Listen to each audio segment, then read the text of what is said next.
Friend, আজকে আমি তোমাদের সাথে শেয়ার করব। দেখো, আমি ফ্লিপকার্ট থেকে বিগ বিলিয়ন থেকে শপিং করেছিলাম। আর কি কি শপিং করেছিলাম, খুব অফারে আমি পেয়েছিলাম। দেখতেই পাচ্ছ, অনলি 150 টাকা 180 টাকার বেড কভার পেয়েছিলাম তিনটে।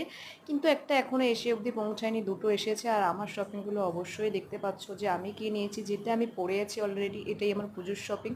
আর আমি ভেবেই নিয়েছিলাম এবছর পুজোতে যেন ঠিক বৃষ্টি পড়বে। আর আমি একটু শর্ট কাপড় জামা পরতে খুব ভালোবাসি, আমার একটু ভালো লাগে এইটাই। ওয়েস্টার্ন টাইপ কাপড় পরতে আমি প্রচণ্ডই ভালোবাসি। আর আমার মা আমাকে খুশি হয়ে বলছে, তুই এরকম জামা কাপড় পরিস, তার থেকে তো তোকে একটা খুব ভালো জিনিস দিচ্ছে। তাই দেখো, মা আমাকে একটা কি গিফট দিয়েছে পুজোতে। আর পুজোর কথা বলো না, পুজোতে শপিং তো আমাদের সারা জীবন চলছে আর সব সময় চলছে। তাই দেখো, আমি আমার জন্য কি কি নিয়েছি বাড়িতে পড়ে থাকার জন্য অলরেডি। আর আমি কিছু জিনিস নিয়েও ছিলাম, সেটা দেখতেই পাচ্ছ, সেটা তো তোমাদের সাথে শেয়ার করলাম অবশ্যই।